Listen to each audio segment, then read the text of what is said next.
ତେବେ ହୀରାକୁଦରୁ ପାଣି ଛାଡ଼ିବା ପରେ ମହାନଦୀର ଜଳସ୍ତର ବଢ଼ୁଛି, ଫୁଲୁଛି ମହାନଦୀ। ମହାନଦୀ ସମେତ ଅନ୍ୟ ଶାଖା ନଦୀରେ ମଧ୍ୟ ଜଳସ୍ତର ବୃଦ୍ଧି ପାଉଛି। 29 ତାରିଖ ପର୍ଯ୍ୟନ୍ତ ମହାନଦୀର ଉପରମୁଣ୍ଡରେ ପ୍ରବଳ ବର୍ଷା ଜାରି ରହିବ ପାଣିପାଗ ବିଭାଗର ଆକଳନ ଅନୁସାରେ। ତେବେ ଉପରମୁଣ୍ଡରେ ପ୍ରବଳ ବର୍ଷା ହେଉଥିବାରୁ ଆଜି ସକାଳ ସୁଦ୍ଧା ହୀରାକୁଦକୁ 5,42,000 କ୍ୟୁସେକ୍ ବନ୍ୟା ଜଳ ପ୍ରବେଶ କରୁଥିବା ବେଳେ ହୀରାକୁଦରୁ 20ଟି ଗେଟ୍ ଦେଇ 3,41,000 ଅଧିକ ବନ୍ୟା ଜଳ ନିଷ୍କାସିତ ହେଉଛି।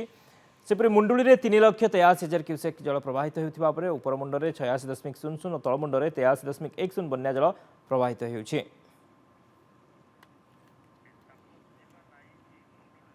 ମୁଣ୍ଡୁଳିରୁ ଆମ ସହିତ ରିପୋର୍ଟର ତାପସ ଅଛନ୍ତି। ତାପସ, ମୁଣ୍ଡୁଳିରେ ବର୍ତ୍ତମାନ ମହାନଦୀର ସ୍ଥିତି କ'ଣ ଦେଖୁଛନ୍ତି? କେତେ ପାଣି ପ୍ରବାହିତ ହେଉଛି ମୁଣ୍ଡୁଳିରେ? ଦେଖନ୍ତୁ ଶକ୍ତି ଯେମିତି କହିପାରିବା ଉପରମୁଣ୍ଡରେ ଯେହେତୁ ଲଗାଣ ବର୍ଷା ଲାଗି ରହିଛି ତା ଫଳରେ ମଧ୍ୟ ହୀରାକୁଦ ସମେତ ଅନ୍ୟ ଶାଖା ନଦୀ ମଧ୍ୟ ଫୁଲିବା ଲାଗିଛି, ଯାହାଫଳରେ ବର୍ତ୍ତମାନ ମହାନଦୀ ମଧ୍ୟ ଫୁଲିଛି। ବର୍ତ୍ତମାନ ମହାନଦୀର ଜଳସ୍ତର 3,87,000 ପହଞ୍ଚିଥିବା ବେଳେ ବର୍ତ୍ତମାନ ତାର ଉପର ଭାଗରେ ରହିଛି 86.00 ଥିବା ବେଳେ ତଳ ଭାଗରେ ରହିଛି 83.30 ରହିଛି, ଯାହାଫଳରେ ବର୍ତ୍ତମାନ ମହାନଦୀର ଯୋଉ ଜଳସ୍ତର ଯଦି କହିବା ମହାନଦୀର ଜଳସ୍ତର ଧୀରେ ଧୀରେ ବୃଦ୍ଧି ପାଇବାରେ ଲାଗିଛି। ଯେହେତୁ ଉପରମୁଣ୍ଡରେ ଯେହେତୁ ଲଗାଣ ବର୍ଷା ରହିଛି ହୀରାକୁଦ ମଧ୍ୟ ତାର 20ଟି ଗେଟ୍ ଦେଇ ବନ୍ୟା ଜଳ ନିଷ୍କାସନ କରୁଛି। ତେବେ ଯେହେତୁ ଅନ୍ୟ ଶାଖା ନଦୀରେ ମଧ୍ୟ ବନ୍ୟା ପାଣି ଆସୁଛି ବା ବର୍ଷା ହୋଇଛି ତାର ଉପର ମୁଣ୍ଡରେ, ତେବେ ବନ୍ୟା ପାଣି ବର୍ତ୍ତମାନ ଦେଖିପାରୁଥିବେ ଚିତ୍ର ବର୍ତ୍ତମାନ ଧୀରେ ଧୀରେ ମହାନଦୀର ଜଳସ୍ତର ବୃଦ୍ଧି ପାଇବାରେ ଲାଗିଥିବ। ଇଏ ଚିତ୍ର ଦେଖିପାରୁଥିବେ ଆମେ ମୁଣ୍ଡଳିରେ ରହିକି ଚିତ୍ର ଦେଖାଉଛୁ।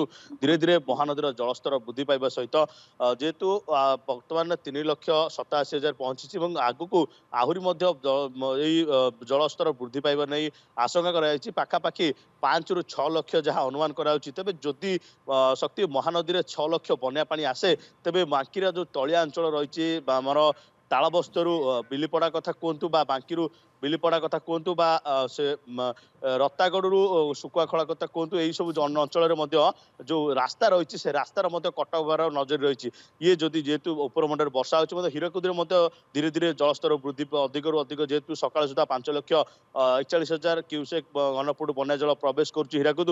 କିନ୍ତୁ ଯେହେତୁ 20ଟି ଗେଟ୍ ଦେଇ ନିଷ୍କାସିତ କରାଯାଉଛି 3,35,000 କ୍ୟୁସେକ୍ ବନ୍ୟା ଜଳ ଯେହେତୁ ନିଷ୍କାସନ କରାଯାଉଛି, କିନ୍ତୁ ଯାହା ଫଳରେ କି ବର୍ତ୍ତମାନ ଯେହେତୁ ତଳ ମୁଣ୍ଡରେ ହୀରାକୁଦ ତଳ ଭାଗରେ ବର୍ତ୍ତମାନ ଯେହେତୁ କହିପାରିବା ବର୍ଷା ହୋଇଛି ଏବଂ ସେଇ ଯୋଉ ପାଣି ଆସୁଛି ସେଥିପାଇଁ ମଧ୍ୟ ଗୋଟେ ପ୍ରକାର ବନ୍ୟା ଆଶଙ୍କା କରାଯାଉଛି। କାହିଁକି ନା ମହାନଦୀରେ ଯେତେବେଳେ 6 ଲକ୍ଷରୁ ଉର୍ଦ୍ଧ୍ୱ ପାଣି ଆସିଥାଏ ଏବଂ ଯାହାକି ବାକିର ଯୋଉ ତଳିଆ ଅଞ୍ଚଳରେ ବନ୍ୟା ପରିସ୍ଥିତି ଦେଖାଯାଇଥାଏ, ତେବେ ଯେହେତୁ ଆଶଙ୍କା କରାଯାଉଛି 5ରୁ 6 ଲକ୍ଷ ମହାନଦୀରେ ବନ୍ୟା ଜଳ ପ୍ରବାହିତ ହେବ, ତେବେ ମଧ୍ୟମ ଧରଣ କି ହାଲୁକାରୁ ମଧ୍ୟମ ଧରଣ ବନ୍ୟା ମଧ୍ୟ ଆଶଙ୍କା କରାଯାଉଛି। ଶକ୍ତି ଛୋଟରୁ ମଧ୍ୟମ ଧରଣର ବନ୍ୟା ପରିସ୍ଥିତି ସୃଷ୍ଟି ହୋଇପାରେ ମହାନଦୀରେ, ଯେହେତୁ 5ରୁ 6 ଲକ୍ଷ କ୍ୟୁସେକ୍ ବନ୍ୟା ଜଳ ଆସୁଛି।